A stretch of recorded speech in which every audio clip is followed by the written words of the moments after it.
Welcome back to the Mindful Miri podcast. Today on the show, we have Lindley Ashline.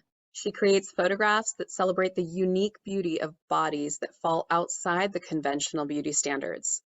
She fights weight stigma by giving fat people a safe place to explore how their bodies look on camera and by increasing the representation of fat bodies in photography, advertising, fine art, and the world at large. Woo woo!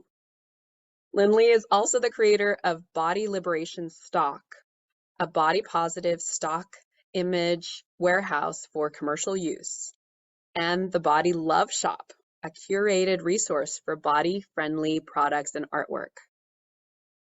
You can find Lindley's work and get free weekly guides at Body Liberation Guide, and I'll have the link to that in the show notes. Welcome to the show, Lindley. Thank you. Appreciate it. I love your hair, by the way. Oh, thank you.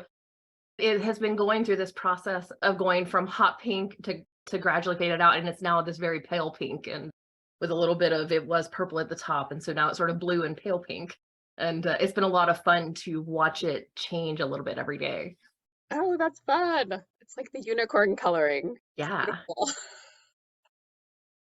So, Lindley, we were talking about this before we started recording, but I am trying to be as body positive as possible in my marketing materials and going on Canva and, using the figures and the shapes to try to make bodies even bigger. But then I came across your website and you have stock images of different size women and bodies and just celebrating all of the beauty that is the diversity of body diversity. Tell me how you got started. Oh gosh. Well, I have been a photographer for a really long time since, I don't know, I guess since I was in college. So 25 years or so now, starting with my very first camera after, like, as a kid and a young adult, I would occasionally use the little disposable film cameras. Are these even still a thing? I don't know. Where you drop the whole camera in the drugstore slot, the drugstore box, and you get back your developed pictures. But my first ever digital camera, which is when I started to really develop, pun not intended, my interest in photography, was in college. I borrowed this early digital camera from our college library. And this thing took 5.25, 5.5, the big floppy disks.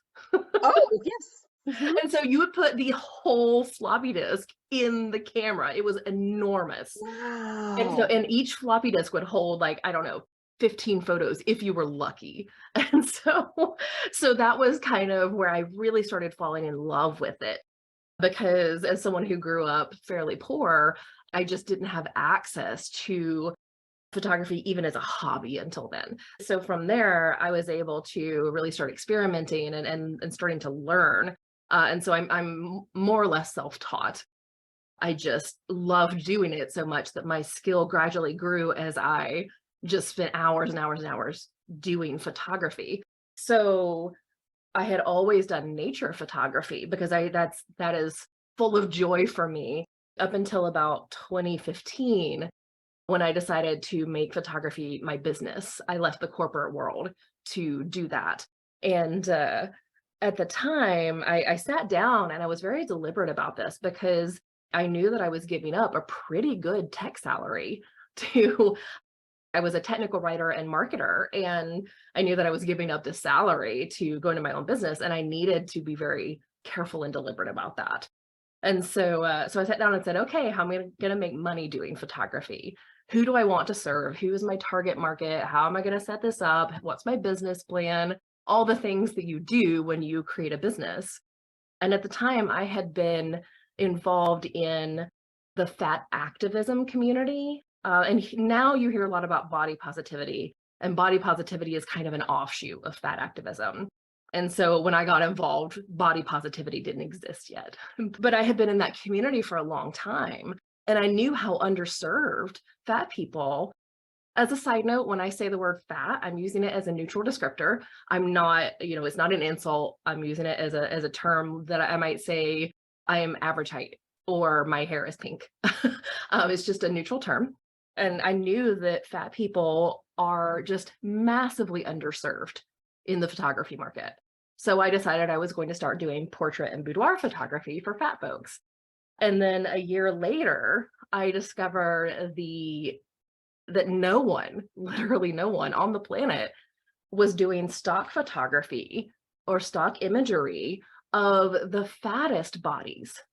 When you see stock images of larger bodies, they tend to be like model fat, like a size US 10 or 12 or maybe 14. They're really still below average or average size for the American woman. And that is still not representative of our actual population. And so right now, I still don't have any true competitors. I'm the only one doing very large bodies. And that is both, it's nice to have a market niche with no competition, I will say. But it's also a little bit depressing that there is no no one else doing that work in this kind of, there are plenty of other folks doing art around fat bodies, don't get me wrong. Mhm. But this commercial photography, it's such an honor and another joy to be able to be doing that work. Wow. What a need, and kudos to you for being savvy enough to see it and be able to, use your strengths to solve it. That's Thank you. beautiful. So you have the monopoly on on the commercial stock image of, how should I call it? Larger bodied fat people. Yeah, yeah. Yeah. In sort of the fat activism sphere, you occasionally see the largest bodies out there Mhm. called super fat bodies or infinifat Mhm. bodies. And there's a lot Yes. of debate about exactly who falls in which category. And sometimes you see it as clothing sizes, sometimes you see it as levels of access. For Mhm. example, if you are plus size, you may or may not need a seatbelt extender on an airplane. Mhm. That's what I'm talking about when I say levels of access. Yeah. There's someone who doesn't need an extender. There's someone who needs an extender but can still fit comfortably in an airplane seat. There's someone who needs an extender and can't fit comfortably. Mhm. That it's difficult to fly in one airplane seat. And then there are folks who need to buy two seats. And so the largest bodies, I will occasionally call them very fat or the largest bodies or super fat. There's no one true term. Yes, I have looked into the terms, and it's interesting to try to tease out the bias that you feel already for certain words Mhm. and use them and try to normalize the use of them as a neutral word. And I think I might be considered small fat on the scale. And I think that, I mean, most women, at least anecdotally, my experience, they would never want that word associated with them at all, ever. They would pay hundreds of thousands of dollars with that. And I mean, it's how different is it than being tall and having to buy, the extended legroom in the airplane? Why is that any different? And it's just a matter of how we've been conditioned culturally to celebrate certain bodies and not others. Mhm. Not too long ago, I had the curvy surfer girl. Are you familiar with her? Uh-huh. Yeah, love her. Elizabeth Sneed on the show. And she was talking about how there really aren't a whole lot of designers for wetsuits for larger bodies. And Mhm. she was, hoping she was working on advocacy for that and partnering with different brands in order to provide that. And at first they were saying that there really isn't a market for it. And she's like, yeah, of course, because you're not letting them, Right. you know? Like, what are they supposed to go out in? It's freaking cold. And so it's just interesting that those who are holding the reins on what gets put out there, both the photographers and the designers in different brands and even sportswear, in a world where people are told to be healthy and they're so smug about health, they're not even providing the right accessories for Mhm. people to get healthy. It's Right. ridiculous. So hypocritical. Yeah, and I do a lot of talking in my newsletter and on my website and on social media about how this plays into systems of power and how this plays into systems of the system of racism, the system of sizeism, the system, these various oppressions and how it affects us in daily life. And just like you were talking about, like I would like to learn to kayak someday, but finding a kayak that will fit my body size is so difficult. The barrier to entry is so high that people like me, people who are my size don't kayak. And so you don't see us kayaking. So then the assumption is that we can't because or that we choose not to in a way that, oh well, fat people don't belong here. And Mhm. so the barrier to entry becomes even higher, both emotionally, because if you never see people like you doing something, you tend to assume, even subconsciously, that that's not for you. Mhm. But then also, people will tell you there's no market for big kayaks because big people don't buy kayaks. Well, Well, okay, because I can't. it's circular logic. Like, what the hell? But it's so important to recognize that there are reasons behind that. And this is where you can start feeling like a conspiracy theorist, like racism is keeping me from kayaking. And I want to be clear. I Mhm. want to be clear that I am very white. I'm extremely white. And I experience fat phobia. I experience weight stigma. I do not experience racism. And people who experience both have a lot harder time than I do. So I want to be really clear about that. And the reason I'm bringing up racism here is because fat phobia, weight stigma is an offshoot of racism. And that is a whole that's a whole lecture in itself. Mhm. But there's quite a bit about that on my website if you want to go look. And if you are up for a bit of an academic read, the sort of definitive read on this is a book called Fearing the Black Body by Sabrina Mhm. Strings. And so yeah, I do talk a bit, a lot about the systems of power, but these systems of power aren't just these big sort of overarching vague things. They're also interpersonal. Mhm. Um, we gain or we feel like we gain power in our personal lives by our power over other people, whether that is something that we perceive or something that we feel or something that we are acting on.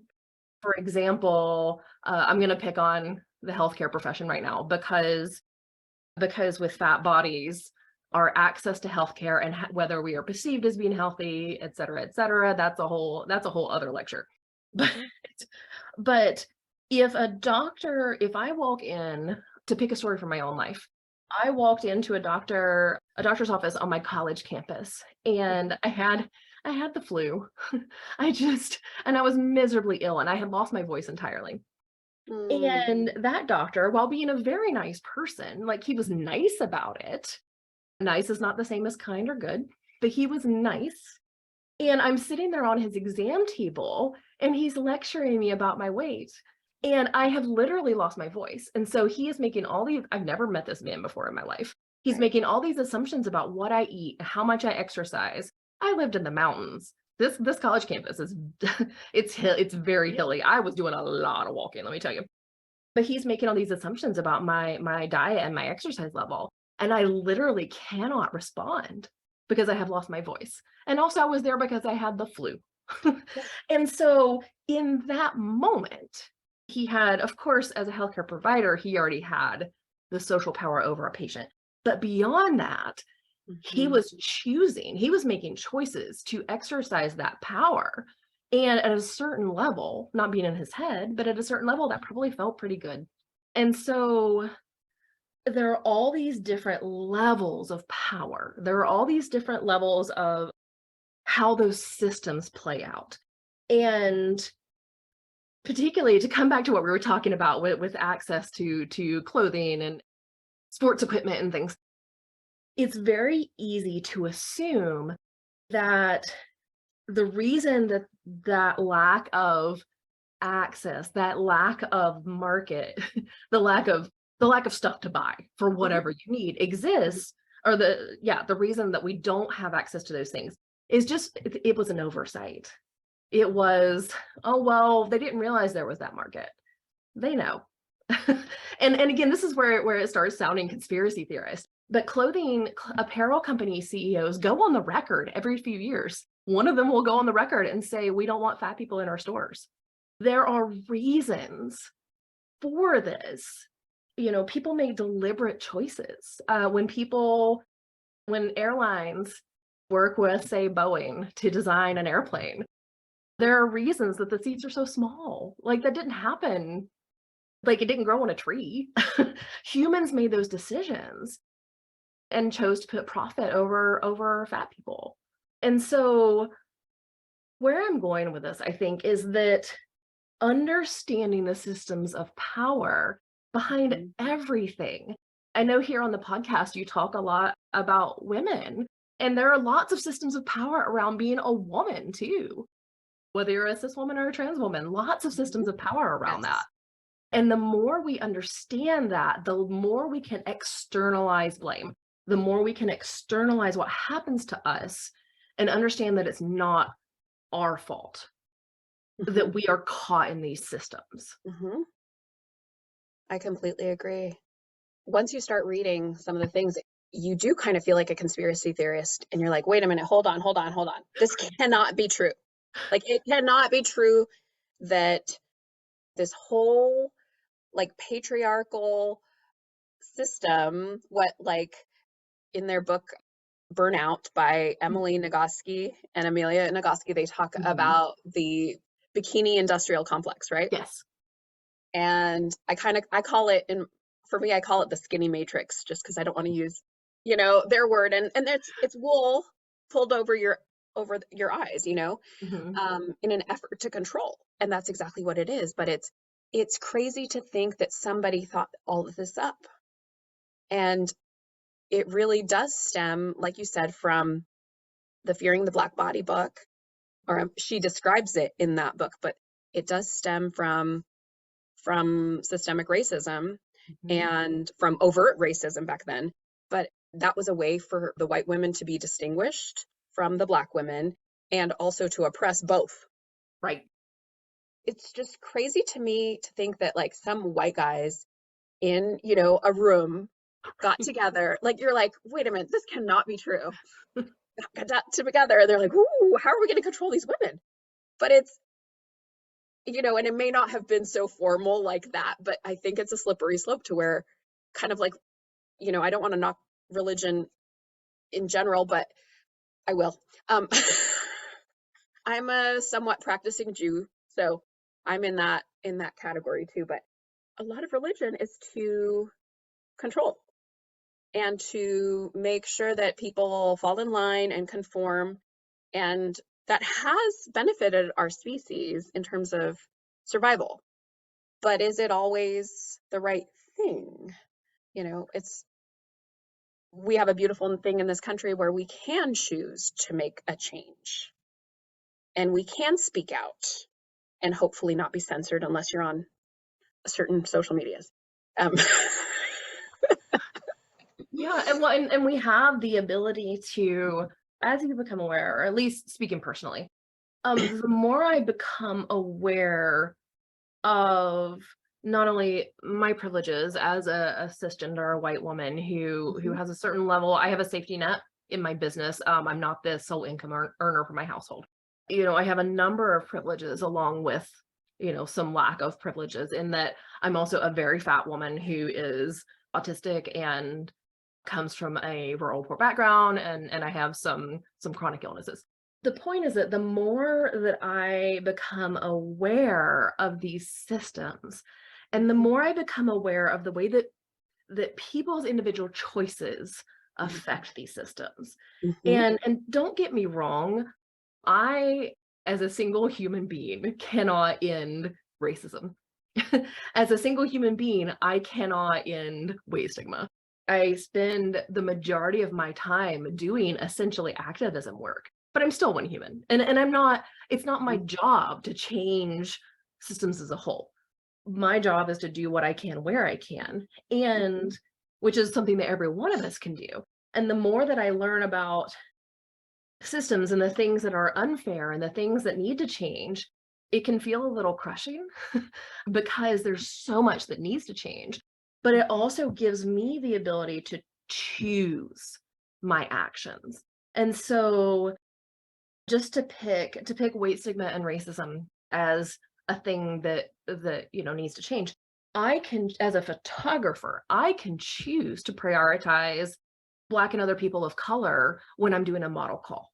Hmm. I can choose to prioritize getting bodies of color into my portfolio on my website. I can Hmm. choose to pick something slightly different. I can also choose to prioritize trans folks. I can choose to be really loud about my support, especially right now for trans folks. Hmm. Um, I can be really loud in my support of Black Lives Matter. And those are choices that I am able to make. I also I have a bigger level of freedom in my choices because I don't have kids. I run my own business. I have a lot of freedom of what to do with my time. And I don't have a lot of social ramifications for being radical in my actions in a way that other people might be a lot more constrained. But every one of us can make certain choices.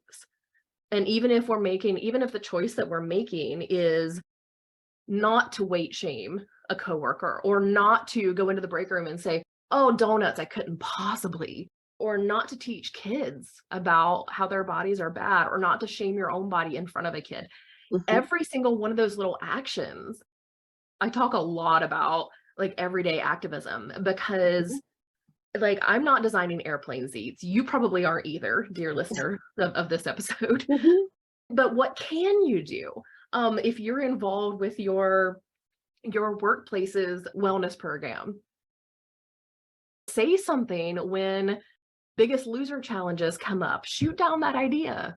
You know that like where can you make a difference in your life Yeah, and in your sphere? And it doesn't have to be a big radical thing. I agree. I love the Buddhist quote, tend to the part of the garden you can reach. Mm, exactly. And when you think about it and when you make small strides, there is a ripple effect. We have to feel like we have agency. Otherwise, none of the great things that happened in the world would have happened. Gandhi was one person. Nelson Mandela was one person, and somehow they created a ripple that made huge changes. So I know we're in good company here, you and I and our listeners, making a ripple everywhere we go. Yeah. When did you become so active or find your voice in terms of activism? Well, like I said, I've been sort of part of the fat activism community since 2007 or so. But when I say a part of, I spent years and years and years lurking. I was reading blog posts and reading debates in comment sections and reading posts on social media, but I wasn't necessarily posting. I was sitting there in the background absorbing and learning and watching these arguments take place and watching these debates. And starting to read books about bodies and weight and health at every size, and so very much in the background of these communities until when I launched my business, I needed to run social media channels and I needed something to say.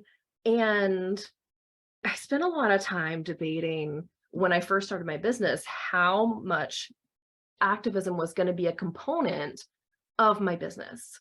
Because again, I have a lot of freedom in this, but at the same time, not everybody, sometimes people just want nice pictures. And I had this fear that if I was loud about my beliefs, that I Mhm. nobody was gonna pay me money to work with me. And Mhm. and to a certain extent, that is true in the sense that like my neighbor down the street in my neighborhood is probably not going to be the right match for me as a client when they need photos because they're not in my sphere already. So someone who just needs nice wedding photos and isn't in this sort of world of mine at all is going to come to my website and they're going to be terrified. they're gonna run away because they're not ready for what I'm offering. Because my work is it's very high touch. We talk about your body. We talk about how it looks. I'm not going to minimize you. I don't Photoshop bodies. It is a very different kind of approach than your standard photographer. Mhm. So, so it does mean that my clientele is my target market is very small. But that is not a problem because everybody needs photos at some point. The market is huge, and this is my little corner of it, and that's okay. And so when I started talking about body image and fat activism and bodies and systems of power, I started very light and pretty fluffy. And there is a place for that too. But I found that it wasn't authentic for me. And so it meant that the people that I was attracting weren't necessarily on board with what I was actually doing as opposed to what I was talking about. Mhm. And so just gradually through the everyday process of I need a blog post this week. What am I going to say? I Mhm. need an Instagram post today. What's it going to be? Through that process of just talking every day, I have refined what I believe, refined what I'm saying, and gotten louder and louder. Mhm. And the more that I talk about things that I'm scared that I'm going to chase everybody away and that everyone is going to hate me, the more the right people find me. I love that. Beautiful.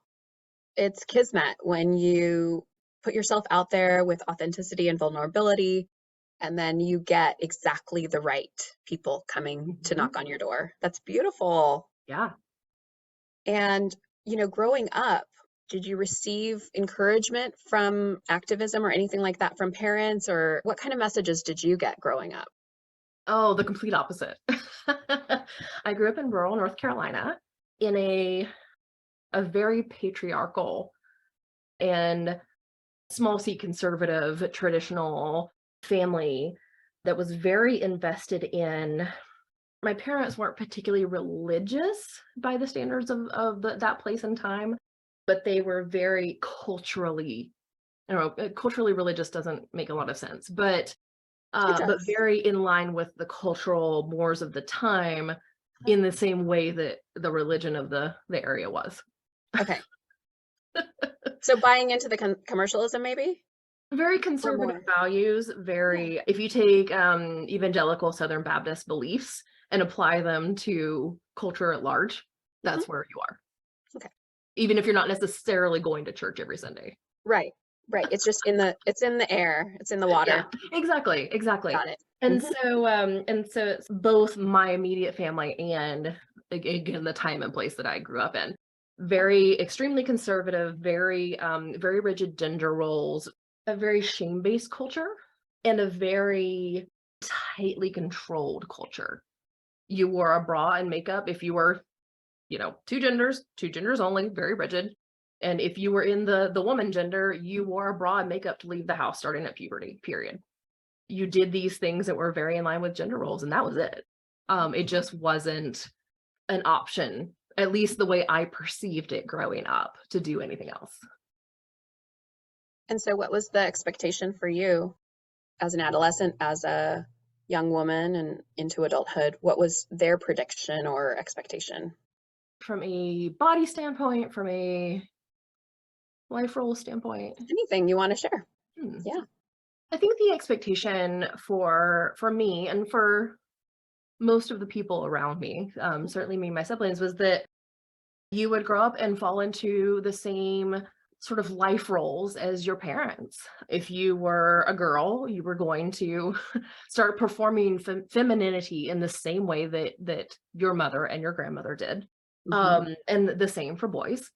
There wasn't any room for experimentation or originality. It was, you know, that was what you were going to do.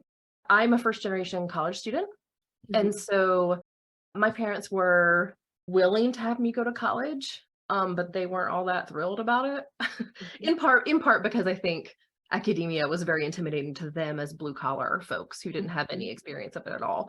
Mhm. In hindsight, I think part of it was just they didn't support me because they didn't know how. And Mhm. they definitely weren't thrilled that I went and started getting started getting wild ideas about, feminism and equality. That was definitely not in the plan. My bio family in particular was, quite controlling, and I was pretty isolated as a kid, in part because I was very smart and autistic, and so nobody really knew what to do with that from a social standpoint. Mhm. And so I was pretty unpopular in part because I didn't really know how to make friends, and so I would just as soon do my own thing, and so I'd rather go out in the woods anyway. But then I also grew up in a family that didn't really have TV, so I just didn't have access to a lot of culture. Mhm. And what that ended up meaning for me was in some ways it was very isolating, very, I don't wanna say oppressive because that's not exactly the word that I want, but I don't know, I'll just leave it at isolating. And in part, it was very freeing because I have had way less stuff to unpack in my adult life about diet culture and bodies Mhm. than someone who grew up in the same time and place and had access to magazines and had access to TV and had access to a lot of social circles. And so, no, I've never seen that movie. No, I haven't read that magazine. Uh-huh. But at the same time, it was easier for me to come to terms with my body than it is for a lot of other people. Oh, that's wonderful. I like that you have found a silver lining within that. Mhm. And how telling is it, about social media and what our young people are going through right now? I can't even imagine. I can't even imagine. In part because, again, I had so little access to pop Mhm. culture of the time, but also, when I was in 6th grade, I wrote a letter to my best friend, Mhm. and, I had just discovered that people would sometimes put XOXO at the end of their Yeah. Yeah. letters. And so I wrote like a paper note to my best friend at school, and I signed it Lindley XOXO. Mhm. And I didn't actually know that it stood for, I guess I knew that it stood for hugs and kisses, but I didn't, like, I just signed it because I thought it was cute. Uh-huh. Someone found that note, and then my best friend and I both got teased in a mean way about being lesbians. And Mhm. now in that time and place, I didn't actually know what that meant. And that was, again, gender roles were gender roles. And you didn't, like, I didn't meet anyone who was LGBT plus until I was late in my college career. Mhm. And so not only did I not actually know what a lesbian was, I just knew it was forbidden. And like, Mhm. my apologies to anyone who is a lesbian who is listening to this, but I had just sort of had this vague impression that it was dirty. And so so it went around the school for like 3 days and then everyone forgot. If Mhm. that had been on, I don't know, what are the kids using these days? TikTok? Yeah. I'm Yeah. old.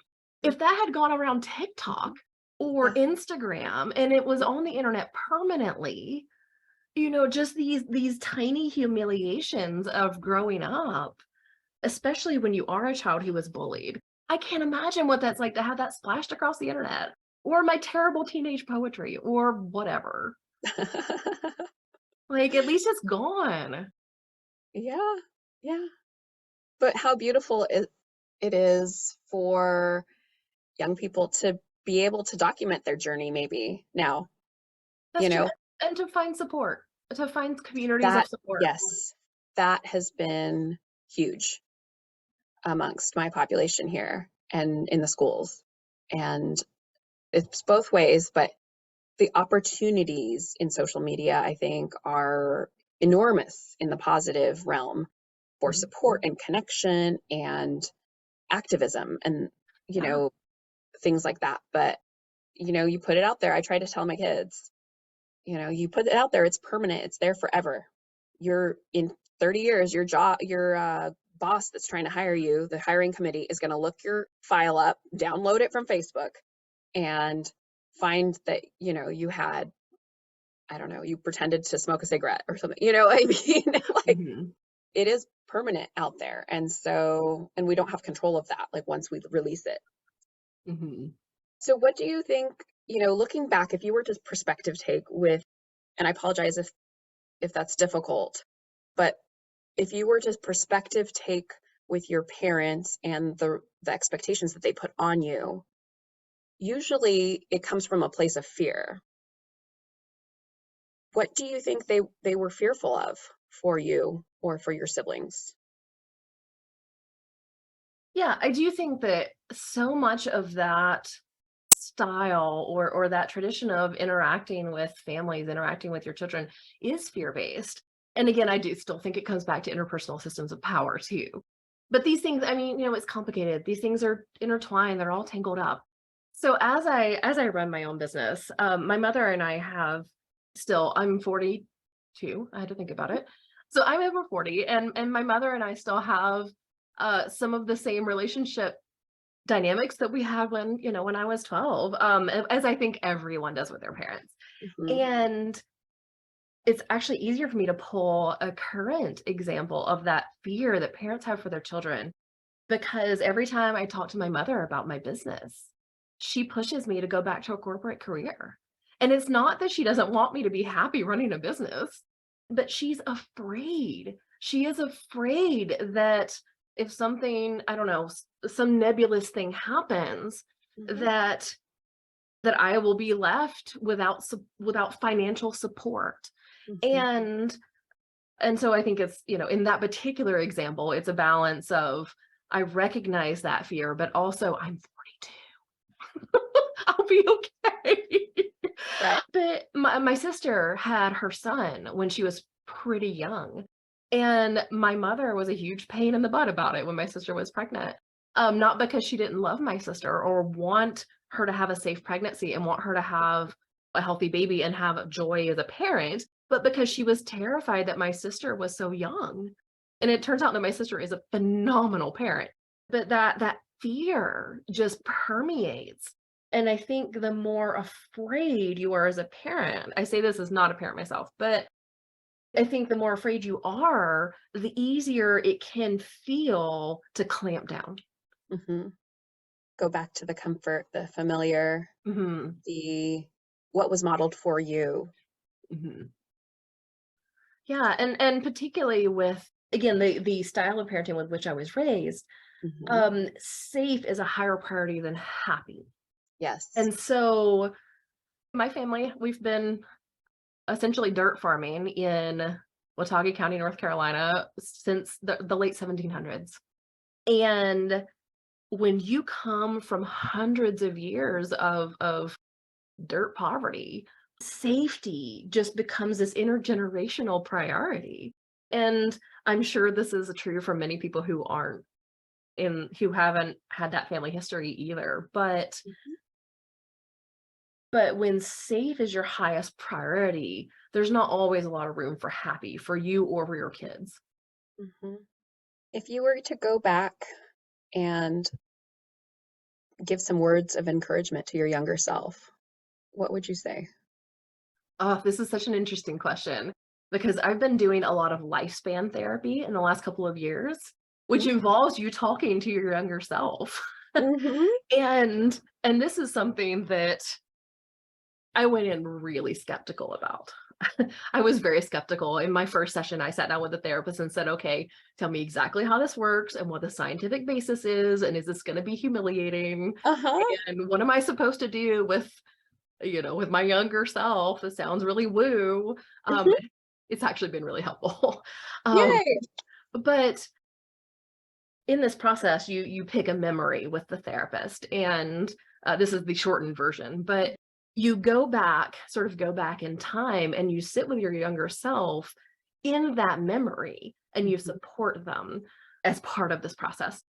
And so I've been talking to my younger self all the time in the last couple of years, and when I'm not in that process, it's hard to recall what I'm saying, but so much of the content of what I'm saying is this bad thing that happened to you isn't your fault. This person that is mistreating you, that's on them. You didn't do anything wrong, and it gets better from here. And so I feel like so much of it is just I'm present I'm present. I'm present. You're not alone. You're not alone. And just Mhm. repeating that in that format of this lifespan therapy has been really important and valuable. Mhm. That's beautiful.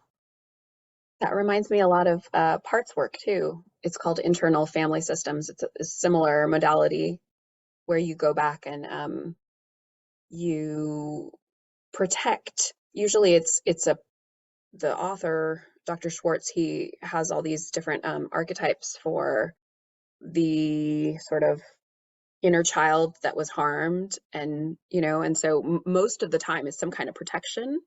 There's a positive intent to any kind of self-sabotage and things like that, kind of like our parents do.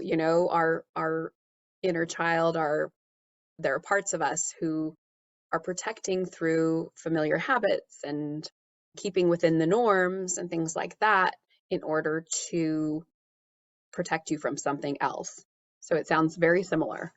And I hadn't actually learned about lifespan work. That's great. I'm going to look that up. And did you find a scientific basis to it? Yeah, there's I can't like recall it off the top of my head. It was Of several course years not. ago Yeah. now, but yeah, there is a certain amount of scientific evidence that it works. And even if there weren't, it has been helpful for me personally. And Yeah. so I'm not generally a particularly woo oriented sort of person, but if it works, it works. Good. That's fabulous. That's my philosophy too, is I'm very evidence-based in many ways, but then there's certain things that I cannot explain. They haven't had, large-scale scientific studies about them. And if they feel good and they work and do no harm, I'm all for it. So that's great. Exactly. Well, this is a great place for us to come full circle. And the last question I always ask is body freedom. For me, body freedom means, to be able to strut my stuff when I want to feel at ease and at home in my body, to feel light, healthy, confident, free, to be able to walk down the street in a burlap sack and, have my body change over the course of a lifespan and still feel at home in it. What does body freedom Mhm. mean to you? Oh, I love that. Surprising no one, given my consistent focus on systems. One of my autistic superpowers is I'm always seeing the patterns, always seeing the systems. Mhm, And so for me, body freedom, in addition to what you've said about that lightness, that sense of personal freedom, in mhm, addition to that, it's being liberated from oppressive systems, so that mhm, I can go where I need to go and access what I need and want, and not be discriminated against or mistreated, so that I can achieve the things that I want or need to achieve without being held back.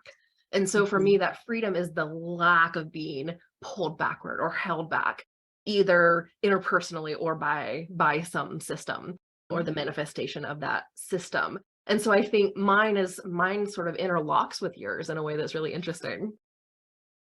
What would life be like if you had that? If you had that freedom from systemic and personal barriers? I don't think I would have a job doing this, and in the best possible way. Uh-huh.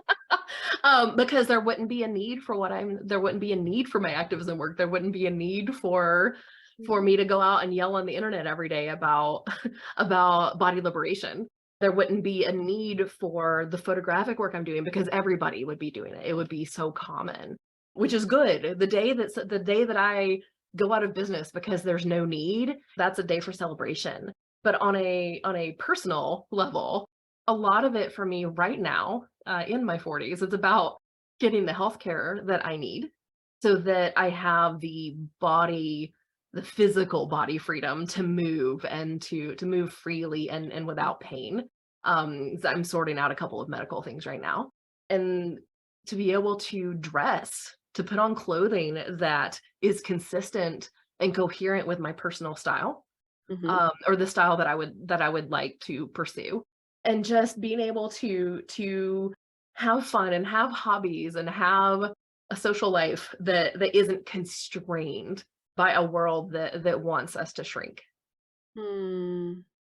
It's beautiful and it's tragic at the same time. I'm so fun at parties, I assure you.